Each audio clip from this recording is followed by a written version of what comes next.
Welcome to Damsels in Dialogue, a podcast dedicated to female protagonists in fiction, film, and the stage. Co-hosted by India Marie Paul and Katie Zutter. For our fourth season, we take a deep dive into the leading ladies of the Golden Age musicals and discuss just how well these Hollywood and Broadway characters have aged. This episode, we find ourselves on opening night of the new musical, Kiss Me, Kate.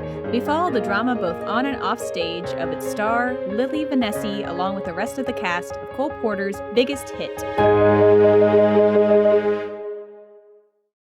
Welcome to this episode of Damsels in Dialogue. So today we are diving into, I was going to say a little bit different, but not really much different from all the others. It's still Golden Age musical, friends. But this time it is Kiss Me, Kate. Woo. Partially by Cole Porter. Partially? Yeah, he only did the music and lyrics. He didn't do the book. He's not a librettist. Yeah. Right?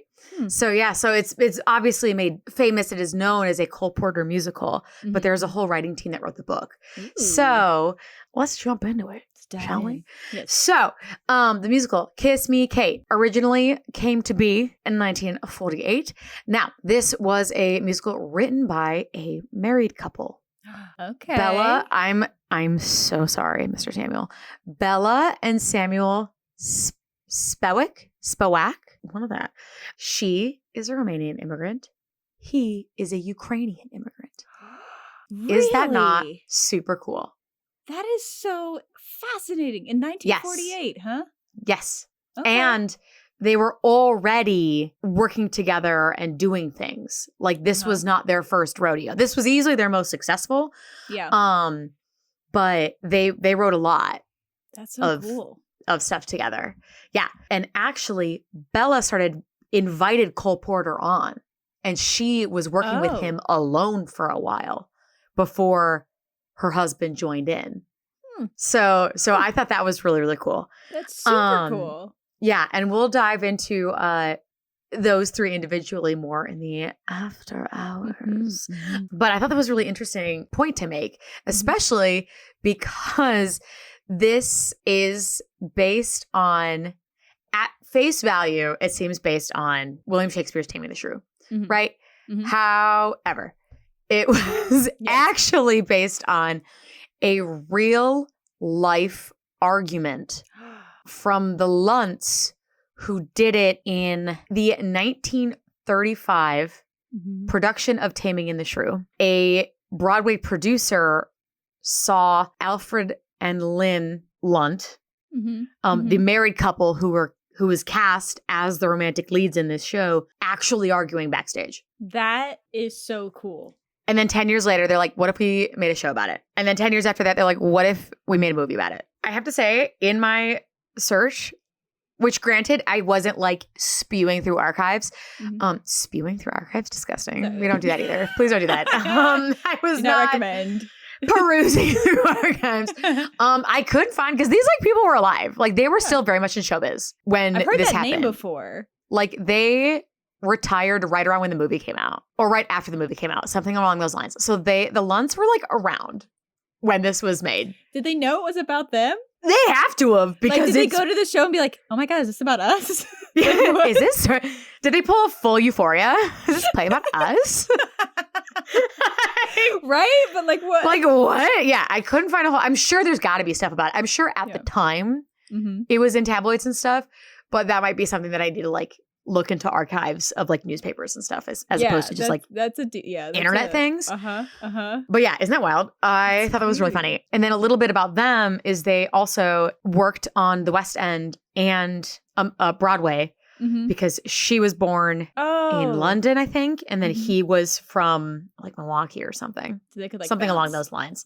So yeah, so they almost outside of like one time exclusively where he had her go do something without him. Good for her. Yeah. And he was like, get it, girl. That's so fascinating. Yeah. They worked together like as a couple and they were hired consistently and like won awards and stuff working side by side. So you have a married couple writing the story first before Cole Porter about a married couple scene fighting off stage and during a production of the Taming of the Shrew. Wow, that is so cool. Isn't it nuts? Such like an inception of things. Yes. That's Yeah. awesome. I love that so much. It's a little wild. I enjoy it quite a lot. Going into more about the musical before we touch a little bit on Shakespeare, just so we know where that's from. Yeah. Kiss Me Kate was Porter's response musically and everything to Rodgers and Hammerstein's Oklahoma and others. Okay.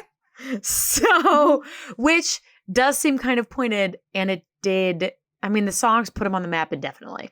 Yep. On top of things that he was already on the map for. Yeah. But it was also the first show, which is a little surprising to me because he wrote so many beforehand. Mm-hmm. The music and lyrics were firmly connected with the script. So he worked with Bella and then Samuel later down the line to really integrate it, which you can really tell watching the show because even the songs are still bright and fun, but you can tell what is Kiss Me Kate and what is the actors backstage. Like they're different.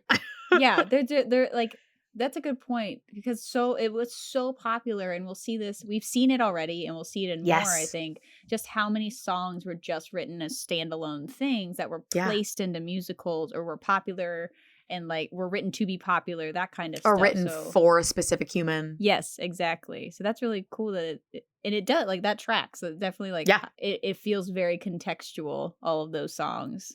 Mm-hmm. Well done. Isn't that cool? Yeah, that's really cool. And just more little fun facts. It was Porter's only show to run for more than 1,000 performances on Broadway. It also won the Tony Award for Best Musical. Something I did notice is they do, once again, I don't know if it's because Cole Porter has the bigger name attached or because at that time, much like you literally just said, India, music was incredibly important because you wanted to chart, and that is like pop culture was music theater culture. They were one and the same. So I wonder if that's also why this is like strictly spoken as if Cole Porter wrote the entire thing himself. Not to say that obviously he had a lot to do with it. And it's great. It's phenomenal. But like I had to look to find stuff on this other couple, which was a little surprising to me since they did write the book and they started it and they invited him on. So that was kind of surprising to me. Now that you say that, like, finding the librettist information for pretty much all the ones that I've done so far is just a little hard. Like it's not at the forefront. It's like Irving Berlin's, Cole Porter, Lerner and Lowe's. Like it just that the composer is at the forefront of the golden age. That's so interesting because a lot of them had pretty like hefty books and scenes and stuff. They weren't all just like song, you know? No. Even this, there was a couple times watching this where I'm like, oh, there could have been more songs in this, dare I ask? Dare I say. Yeah. So just after those tidbits, now the story, like I mentioned, it is a real life. Like they literally took that.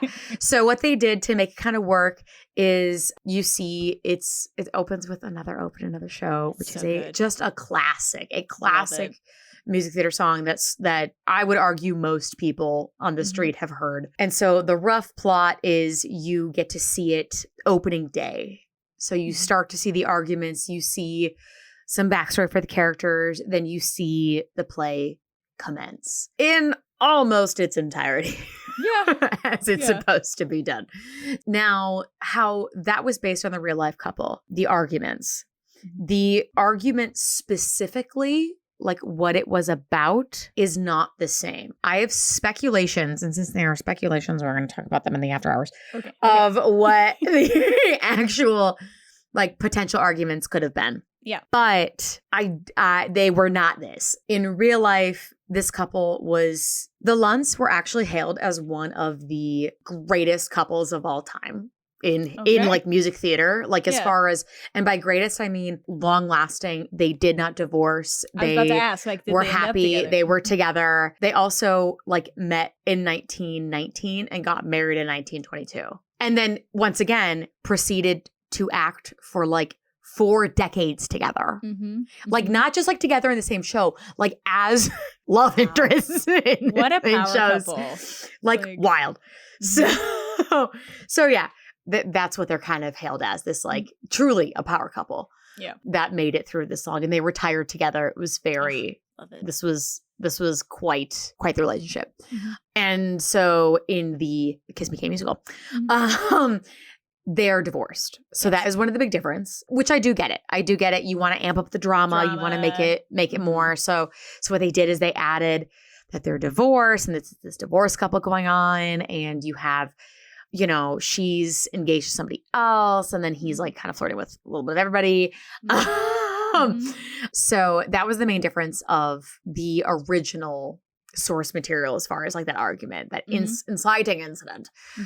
So still an argument, but not quite the same. And the Lunts did not break on stage and do a bunch of stuff on stage to like almost wreck the show. Yep. That also was not real. Drama. Also, they obviously add some more drama by adding gangsters because why not? As one does, of course. I mean, I think that this might be a trope we should also keep our eyes on because this like gambling, gangsters owing money. Guys and dolls, this is like the second show of 4 that this is into play. And I know there's other musicals that we did not pick for this season. Yeah. That also involve that kind of thing. So I don't know if that was just the times.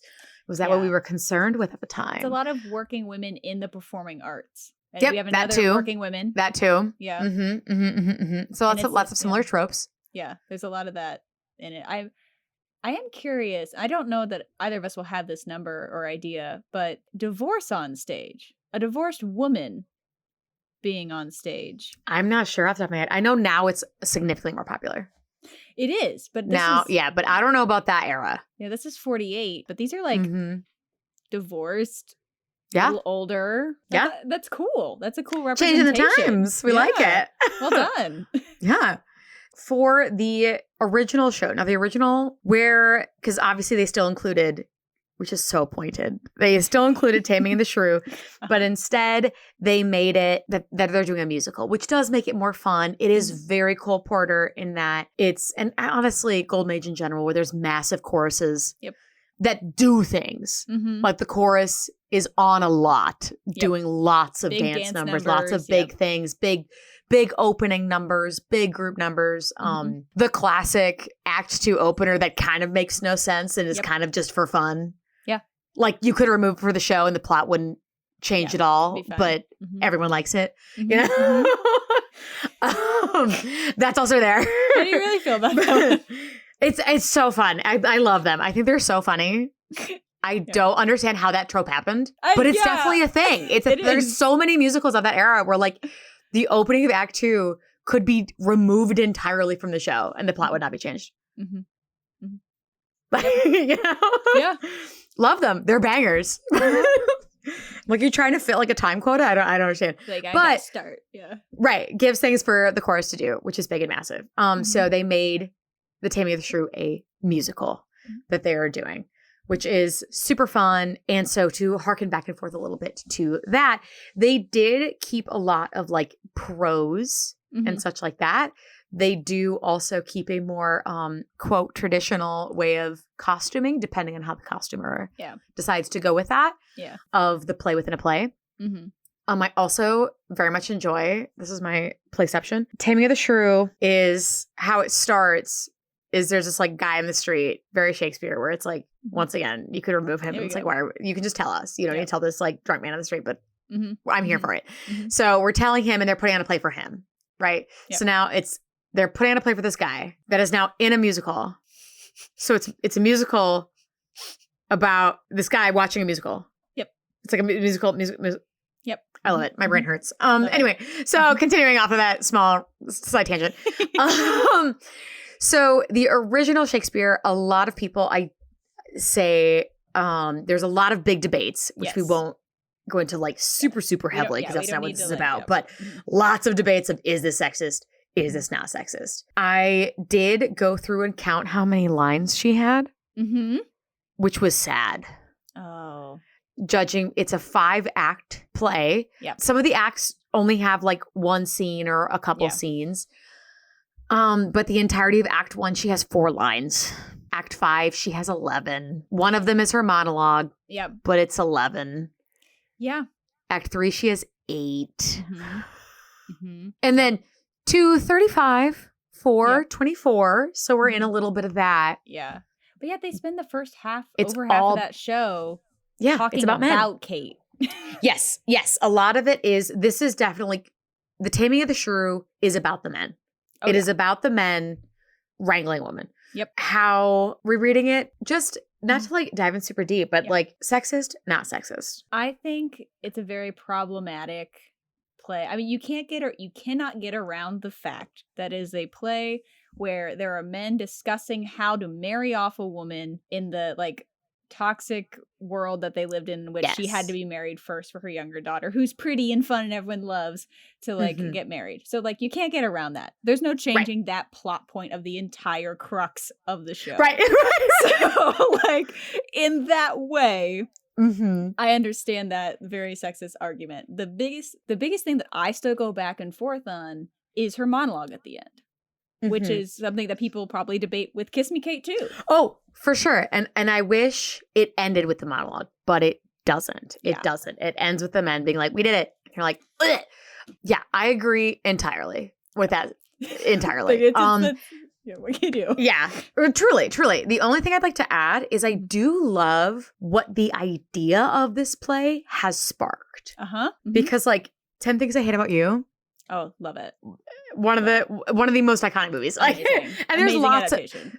Right. There's tons of like really interesting adaptations where they've taken this idea, turned it on its head, spun it a little bit differently, modernized it, and it's really, really interesting. So I think the basic premise is clever, but yes, everything, yes. Some things which is why I don't want to dive too deep into the source material because it's really, they're not the same. They're not the same people at all. They're not.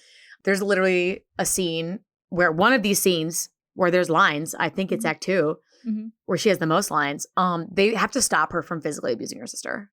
Like that's the physical like her abuse is sister's like, tied up and physically abusing her. Yeah. And that's like not even just that. It's a lot of she's very strong-willed and everything, but it's not quite the same. I like what they did with how they've woven it because I think how the writers and Cole Porter took this old idea and this old play and kind of made it fun and modernized it just enough that you're not like cringy. Like the I Hate Men song.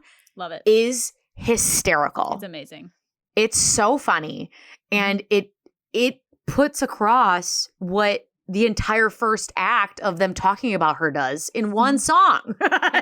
Well, yeah, and in a fun way. In a really fun way. And I think what this has the advantage of rather than the original Shakespeare is that by putting these like clearly like 1940s stars in ridiculous costumes, you're also kind of making fun of Shakespeare. For sure. By making fun of the source material that is problematic at times, you're also a layer away from it. So there's a way to like be able to have campy fun times with a problematic show because it's not about Kate and Petruchio. It's about Vanessi and yes, it's not about like.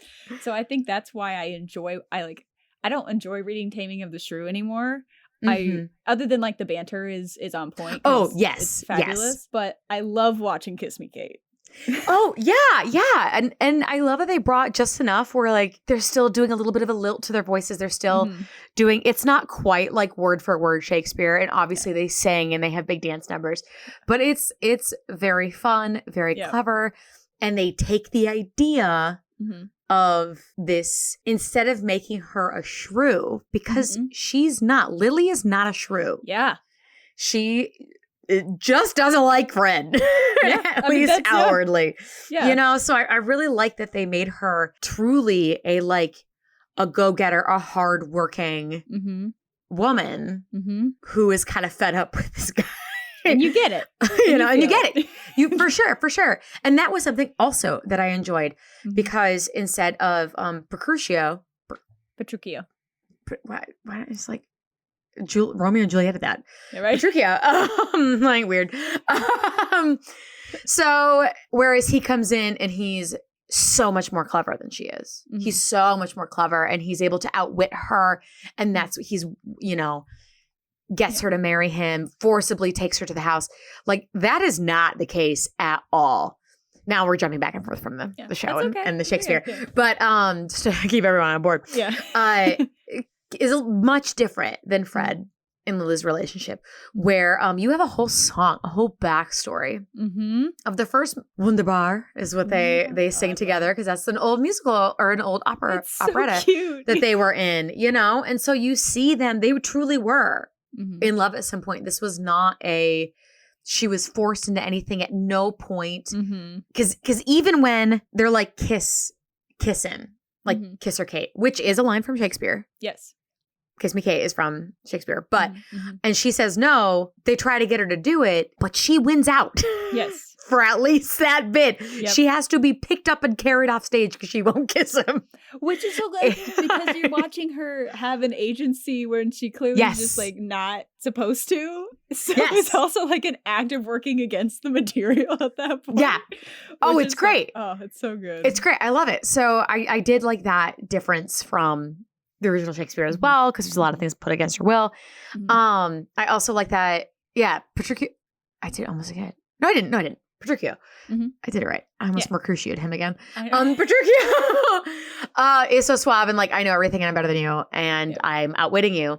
Fred actively is kind of a buffoon. Like, he's very charming. He's like if Flynn Rider was more of an asshole. Yeah. Yeah, if Flynn Rider was written to not like him as much. Yes, is kind of what Fred reads as, which is why you're like, oh, that's why they didn't work. I get it. Yeah, that's why they didn't work. I got you. Amazing. Cool. I get it. Yeah. You divorced him, clearly. Yes. And that's what I really enjoy as well from that original idea, because they easily could have, having that source material to work with, easily could have just made her a bitch. Yeah. And they didn't. They absolutely did not. They made her a hardworking woman. You can see that on the phone call where she's going back and forth, and she's truly, genuinely nice to everyone else around her. She's nice to, at least for most of the show, her fiance. She's really nice to the actress who plays Bianca. Oh yeah. For the most part, like she sends her flowers at the beginning of the show. Yeah, it's so sweet. Like she's really nice to Hattie. She's nice to everyone, if not sometimes businessy. Well, that's like, but like she gets her work done. Yeah, she's not like she is not Kate. She except when she is talking to Fred. Well, yeah, which is so much fun.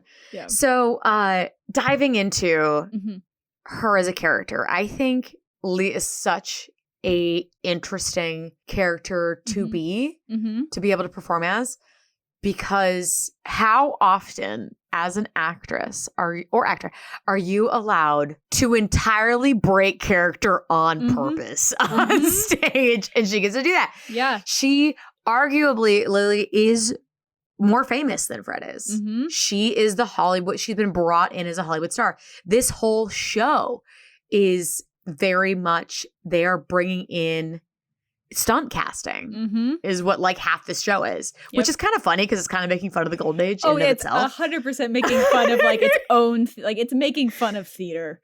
The entire time 100%. Like a beautiful fashion. Like, and it's still gives people like cute numbers. Like, like by doing the show, you get to do like the cute numbers everyone wants, but also then you can make fun of it after. Like it's it's great. Yes, for sure. Oh, it's a blast. It's an absolute blast. So there's all this stunt casting that they obviously talk about, like they very just like openly talk about. Bill being the Broadway dancer they brought on like to do Shakespeare. Bill. Yeah. And it's just, the night worker, who plays Bianca. It's very funny and very interesting to see all that. So it's I love that they made Lilli a hardworking, accomplished woman, because she is arguably the most famous person in the show. Like Fred is a producer, but I think that's more if he has to be to get his name on the marquee, whereas she doesn't need to. She doesn't need to be there. She doesn't need to be there. Yeah. And she's not a diva. Like you could easily have written her as a diva. Yes, and she is not. I think I love that she is nice to everyone with him. It just gives her so much more depth. Because on the flip side, the actress who plays Bianca is very flat. Now she is a very interesting character by herself, but she does not change. She does not grow. She is very static. Yep. So, and we can talk about her real quick after because she'll be a fun. It's a just 2 a fun seconds. little thing. She's a plot device. Yeah. It's fine. Oh, for sure. There's a couple of interesting things about her. She's love super to play fun. that part. Oh, hands down. She was easily that like fun ditzy blonde that everybody had in a show for the longest time. That is just standard, just fun to play. Yeah. She's sexualized, but there's a way you can do it where she's not overly sexualized. Yeah. You know, you can definitely modernize it up. Yeah. Unlike other shows with that kind of character, you can't. Yeah. So, yeah. But Lilli's nice to everybody. And coming from such prominence, I mean, her fiance, like she literally talks to the president. Yeah. Like what? During the show. Why not? Like you don't meet that kind of person by being a nobody. Like she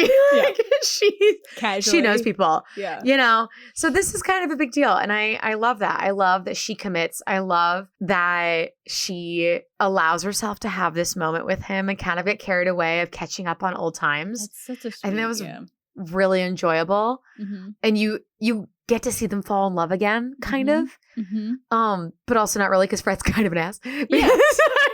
Because then she gets the flowers, the mistaken flowers that kind of is the inciting incident of the whole show. Mm-hmm. She gets flowers that were not meant for her. They were meant for the actress who plays Bianca. So, and like to just salt the wounds, they're also her bridal flower choices from Who Bouquet. So I love a good miscommunication incident like that, like sparking everything. I love it. Honestly, it has to be if it's gonna have if Shakespeare's in it at all. Yeah, there's got to be a massive miscommunication issue. There's got to be like dressing as things you aren't. Yep, which does happen. Just like passing by, mistaken identity. Yeah. Yes. Yep. It's got to happen. So thank you for that, Shakespeare. So something that I really, really enjoyed as well about her character is you see her reminisce about the love. Mm-hmm. He walks away and then you get to see her sing about it. Yeah.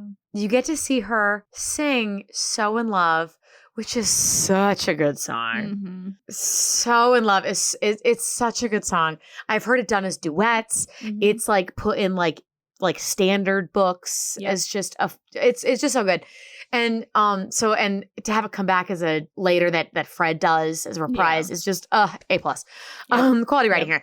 Mm-hmm. But what's interesting to me is she never let him go.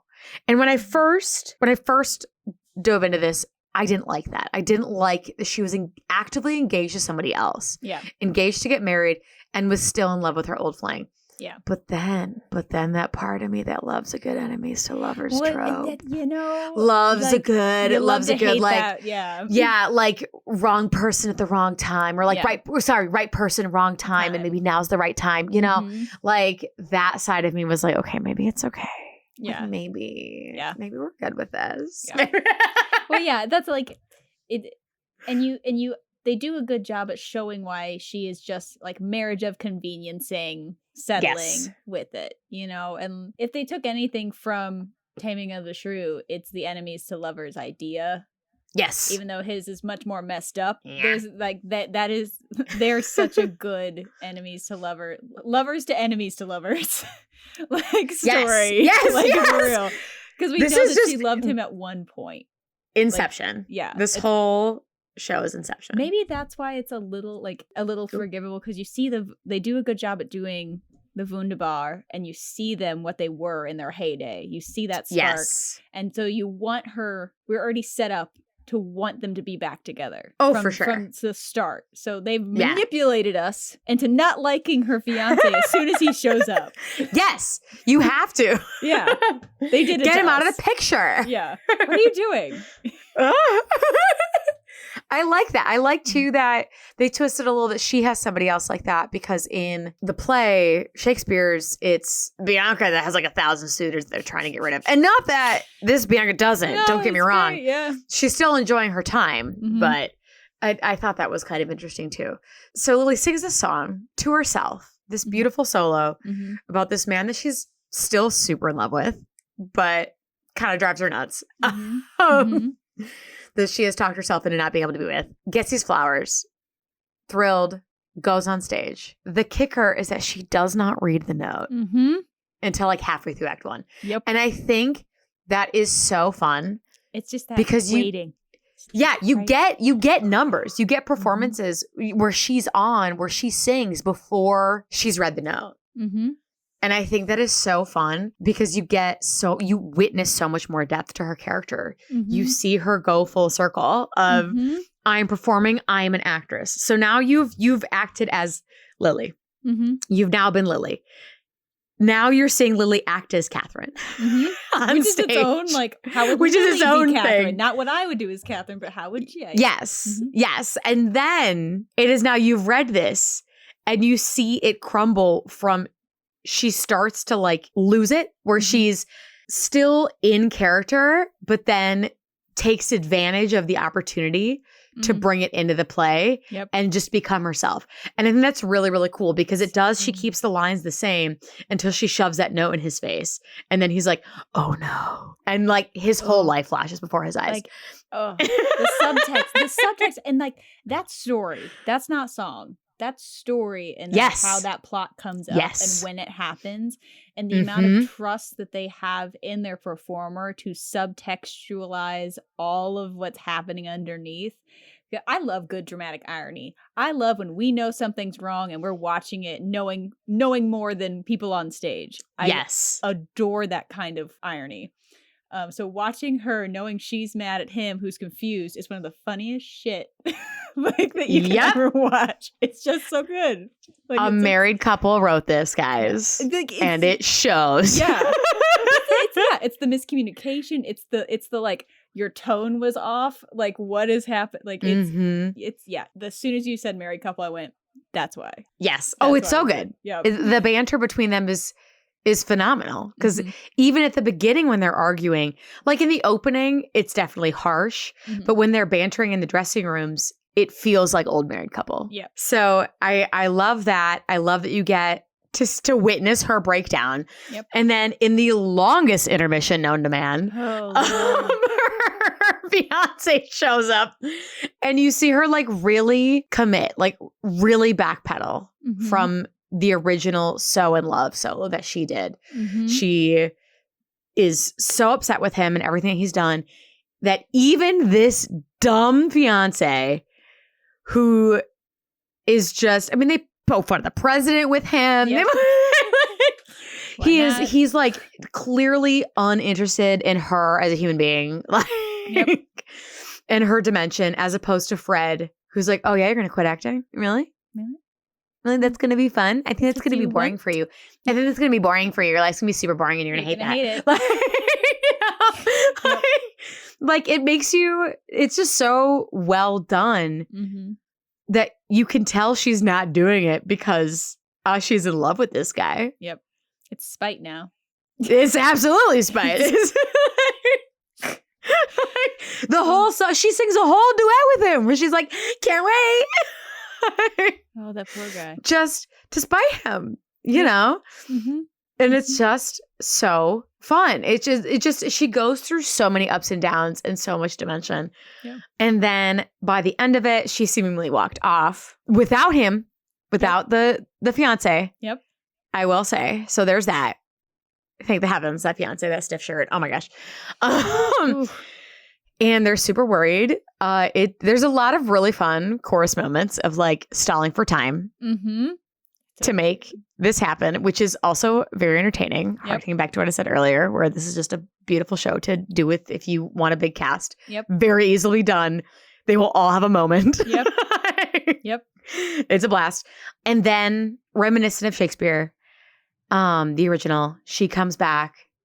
She does come back and return. They are no longer waiting for like, can they do this show without their lead? Yep. She does return, and instead of doing the monologue, it is a song. I would expect none less. I would hope it would be a song because this is a like the famous, musical. Yeah. It's the whole thing, and just the title alone. I am ashamed that women are so simple. This is the longest title outside of I've come to wive it wealthily in I come to wive it wealthily in Padua. Padua. Yeah. Outside of that is the longest name of the show. And I like it so much better than the ending of Taming of the Shrew. Yes. I think you can give so much more depth to this song. Mm-hmm. Rather, there's more leeway. There's more leeway in this song than there is in Shakespeare, which I very much like. How did you feel about the comparison of the two? I still have like really mixed feelings about this last monologue because yeah, the last on both are still rough. Yeah, the only way that you can get through it is by accepting subtext. So what I think is easier to wrap your head around in Kiss Me Kate is that one, she is already in love with him. There's no like bending her will. You know what I mean? Like, that one, she doesn't need to bend her will, that she has chosen to come back because she's in love with him. Yes. So the subtext is already built into the character Lilli herself. Right. So I think if treated like I am ashamed that women are so simple, thinking that like I'm ashamed that I just can't quit you. Like that's the like, if that's the subtext of it, if like I'm pissed at myself because I'm here right now. Like that's where the only way I can really get on board with this kind of thing, because like the original text is like, women are this and blah blah blah, blah and like we're pretty little things, and which is probably what Shakespeare wrote to make sure that he wrote that ending. You know what I mean? Like he just had a woman be very aggressive on stage, so he probably had to write that to like appease all the things. For sure. So like they're taking a very problematic source material and have built a character who would just doesn't believe the things she's saying unless it's ironic, because it's that idea of judging herself for looking at a man she clearly shouldn't be with and being in love with. It's very much actually Marry the Man Today from Guys and Dolls, where they're like, we shouldn't love these men. Why are we in love with these men? Yeah. Like that's the start of that scene before they sing about like, we'll marry him today, we'll change him tomorrow. But like the start of it is like, why are we in love with them? Like that's so if that's the essence of the song, I can get on board with it.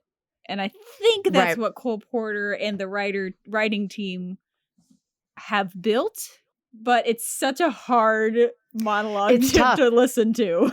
Yeah, because this is definitely, I mean, you have things like, so wife, hold your temper and meekly put your hand neath the sole of your husband's foot, But another thing I like better about this than I do about Taming of the Shrew is this is the musical. This is not She's her performing. This is her performing, which I think makes the juxtaposition more prominent. Yeah. It's harder to take the original Taming of the Shrew and be like, oh, well, she meant this. Yeah, she's playing the part of Kate in this moment. Right. Whereas this, yes, she is playing the part of that, which is, it's so much easier to dissociate that from the original and to make it more of a juxtaposition of a play on this is not actually what's happening. And maybe the way isn't like her subtextually doing it. Maybe the idea, because I haven't seen this live. I've only seen like the live video of it, and I've seen the movie of it. But the idea that if the shock is that she is there, then her words are meaningless, because what you're actually viewing is her and Petruchio silently telling each other that they love each other. So like what she's saying can kind of be thrown out the door if what you're actually watching is via on stage two actors having a silent communication to agree that I'm back and I'm here to stay. So maybe that helps. Yeah. Because they end up together in the end. And this is significantly more confident they're together at the end. Yes. Than the original. Like there's at the end of this musical, they are happily together. Did she get forced into this? Is this right? Yeah, it's like, no, they love each other. So that's what makes it not the words icky. she is saying is not. Yeah. I do still the best, but I do like it better. Yeah. Lilli. Yes. Because you can't say not Kate. Lilli, because Kate is the same person. Yeah. At the beginning of no, Kate is very, very different by the end. Yeah. The way she's portraying it and everything. Yep. And then Lilli, it's arguable that she potentially is not changed. And if she is, she has come full circle. Yeah. Back to where it started, where it seemed like her whole career in life started in this operetta where her career started, where she met the love of her life and all those kinds of things. So she does go through a lot. She does have lots of ups and downs. She does change. She does go through everything. But does she kind of end up back where she started and not necessarily a bad way? Yeah. And that's a good point because she as a character, Lilli as a character does not change who she is. Like there wasn't a flawed part of her that gets that something in the musical affects them and they change for the better. Her situation and her choices change. But she, as a character, I think I could argue very easily that she stays very much who she is. And she's not apologetic of it because she is a great person. Like she as a character is like a very solid, complete human being. She really is, which is really, really fantastic because so many of the girls that we've talked about, and the one we're going to talk about right after this, are not quite, like not even close to as well-rounded as she is. And well-developed. Like some of them are characterized by their jobs or by their desires, where yes, Kate is an actress, but that's not her personality, you know? Yeah, it's a true situational comedy. Yes. Like, it's very much a situation-based comedy.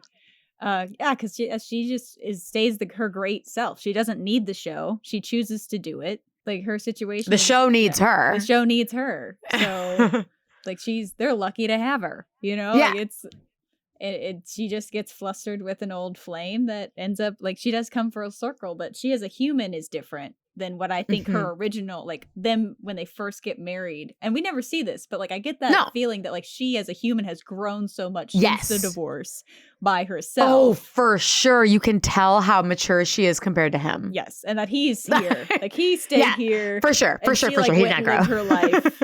Yes. So like she's still going to be carrying his ass through this whole. Oh, absolutely. Absolutely. He will use his high charisma to get his way through life as most men do. Yep. But yeah, I was very pleasantly surprised diving into Lilli and finding so much more and so much meat. I enjoyed that a lot. Yeah. That was very fun. Yeah. It's a fun show. And I'd like to see it more, you know, like it's one of those that doesn't get revived as much as a lot of Golden Age musicals. No. But like, why not? It's such a fun jazzy score. It sounds so different than so many of its colleagues. Oh, absolutely. Like, I don't know, something about Cole Porter's music is just a lot of his music goes straight into jazz standards. Like a lot of it. Because it's just, he has a way, even the ballads are bumping. Like, yeah. You know? Yeah. It just, and like they're all just bops. And his humor is just his humor towards artistry, because like we open in Venice is one of the funniest things. Oh, it's hysterical. I've ever seen. Hysterical. It's all like, this is a very cleverly done show. I am unsurprised that it won a Tony. Yep.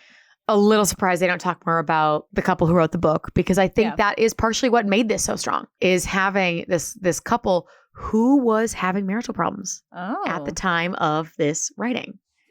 Maybe this helped them through it. You can tell it just fully reads, and it's really, really cool.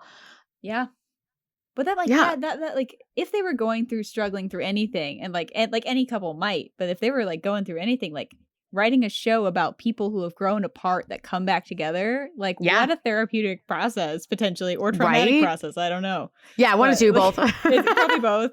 But like you can tell that the women in the show are not like Bianca. Even we can talk a little bit about her, but like even though Bianca, yes, I wanted to talk about her. So if we want to dive into her now, please go for it. But she's flat. She's a comedic plot device. It's a secondary plot. But she also like has a lot of power as a she character. Has so much more depth than your classic. Like I always compare them to Lilli from Annie. Okay. is the classic like blonde bimbo. Yes. Yes. Who's just there to be pretty. There's Mhm. a lot of those to be pretty and dumb. Mhm. And they're so fun to play. Mhm. Are they a little sexist? Yes, they are. But they're still fun. Yeah. Well, yeah. But she has, I will say, she has more depth than that. Yep. In just one song alone. Mhm. Well, really two. She has there's Why Can't You Behave, Mhm. which is very, I mean, it's more of a ballad than So in Love. Yeah. Like, So and slow. it's I just, was like, okay. Why Can't You Behave? I Yep. love that song too. One of my Yep. faves. Yep. Yeah, so many. And she's singing this about Bill, Mhm. who is her personal love interest. Mhm. And it's this whole thing of like, why can't you get it together, dude? Like, this Yeah. is our moment to shine. And where you see a little bit where she's not necessarily the full dumb, you know, she's not the screw up of the inept. couple. She's not that. No, Yeah. absolutely not. She might be a little blonde. She, you know, she might have. She might not be. She's like the epitome of like not really intelligent, but like has some like street sense. You know. Oh like, yeah. Absolutely. She is intelligent enough to be like, get your act together, dude. Yeah. You know, she's not just no brains. You know. Yeah. And but the song that gives her the most depth, I think, Mhm. is Always True to You in My Fashion, because like her. You kind of have that like Ado Annie vibe also with her. Yep. But it's like almost done a little better. Yeah. She always flirts with everybody, but she's like, no, but you're mine. Like I'm yours. Like we're end game. Everybody else is like kind of fun. She knows what she can get. Like she knows what her looks get her. She's confident. Yeah. She's like, I'm gonna get this. What am I supposed to say? No? Like, right. I'm and always true to you in my fashion. Yeah. Always true to you in my way. Yeah. Like making it's her choice. It's her. It's non-negotiable. Yeah. And he's a sucker for her. Like it's just like, I'm in love with her as she is. Like it's so. Yeah. He may need that reminder every once in a while. Yeah. Of the always true to you in my fashion. But like, yeah, for sure. You know, she's being her own, but like the agency that she has is insane. Yeah. But so like, it's just like the women, and she could easily have just been a dumb, the new up and coming dumb like showgirl, and she knows what she wants, and she like she's not. I don't think she's malicious, but she like uses what she has and still gets to be in love with Bill. Right. And this is a little bit, I mean, this is kind of big too, because like she works at nightclubs. I mean, potentially. Yeah. Like we have a sex worker. Yeah. Very easily. As a very good character who is fun, but still like she's not a villain by any means. She is a genuine, nice, fun, maybe a little ditzy character. So that representation is not atrocious for that time period. Yeah. And that's kind of cool. Yeah. So she definitely is, like you said, very much a plot device, very much the classic, we need a secondary love story or a secondary plot to be happening where all sorts of nonsense happens. But she's pretty well-rounded. She is. As far as like, she's a character. She's pretty static, but she has a little dimension to her. She has a little bit of wants and desires, you know, but the fact that she has wants and desires but still controls her life was the big like, wow, okay. Like I'm like, she's flat. She's flat. She does not change. Oh, 100%. 100%. But she owns who she is, and she has the moment to tell everyone who she is. Yes. Which is really cool. Is it traditional that she has like a never-ending amount of encores, or is that just the version I saw? Because like I've seen a couple of things like that. Yes. Okay, I've seen that. I've seen a couple where they'll add extra, because I think it's written in. Where the chorus has to go out and sing. Verses. Yeah, they have to like do it again because like they're not done with the scene change. Yep. And they have to do it again. So I think that's all written in. It's just a matter of like how many times is up to personal preference of director. I love it. It's such a funny bit. Like, it's just, like she had like the show. I think I saw a version where she had like there's one encore and then she disappeared, and then they wheeled her back on in the rack, and then she popped back out for one like second encore, and I was like, This is great. Because it's a whole full circle from the beginning. Because she's like, how do I get one of those? Like, of the big fancy bow that Lilli takes. Yes. It's like, I'm taking it now. This is my meta fourth wall breaking, but I'm taking it now. Just phenomenal. Yeah. So, I mean, I felt really good about this. I think this was a pretty successful show. From what I could see, I couldn't find, at least at first glance, anything really traumatic that happened during the show. There weren't any big, crazy egos involved. There weren't any, we had to recast things 1,000 times because of so-and-so. We had to rewrite songs because of so-and-so. That's nice. This was truly a show from start to finish that they built together and worked on and created and made. And this is very different from the other shows that we have talked about. Yeah. So. And like the most recent Broadway revival was Kelly O'Hara, right? Was she the one who got to be in Kate? 2019. Yeah. There's been 2 Broadway revivals. Okay. Oh, was Marin the other one?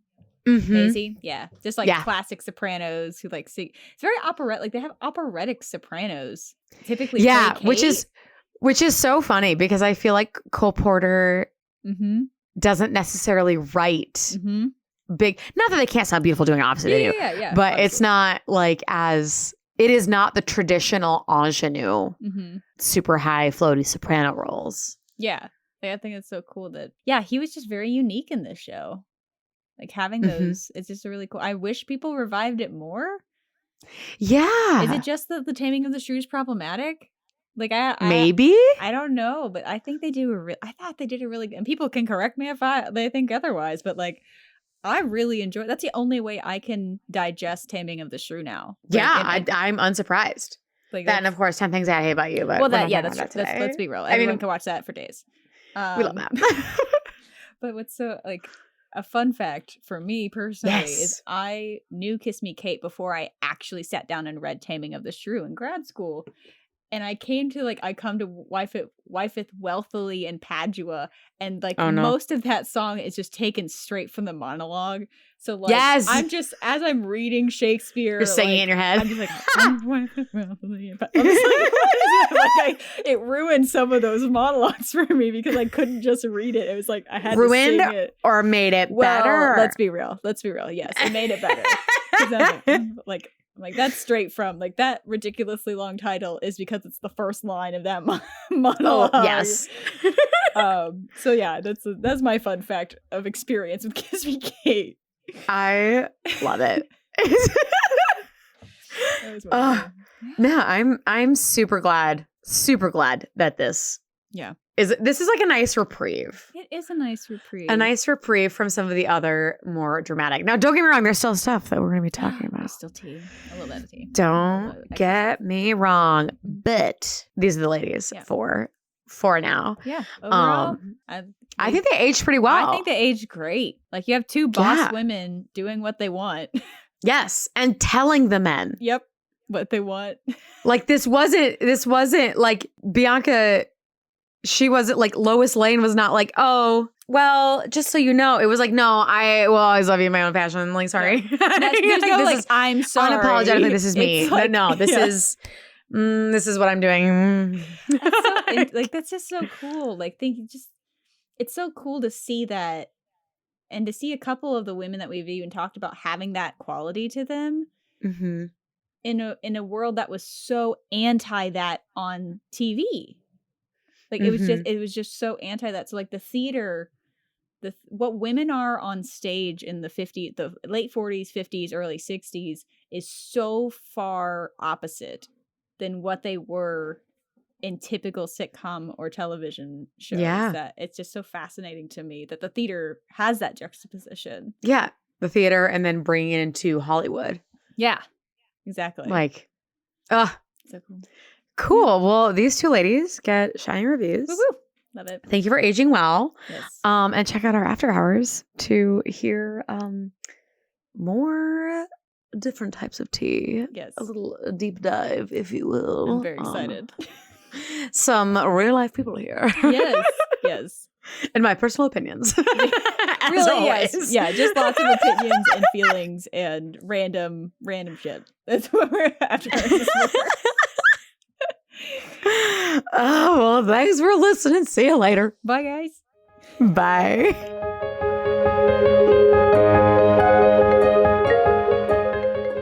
Thank you so much for joining us for this episode of Damsels in Dialogue. Next week, we take a transatlantic cruise to Paris with 2 girls from Little Rock and find out if gentlemen prefer blondes. If you enjoyed what you heard today, you can help us reach even more listeners by subscribing to the podcast and leaving a rating or comment on Apple, Spotify, Google, or wherever you are listening.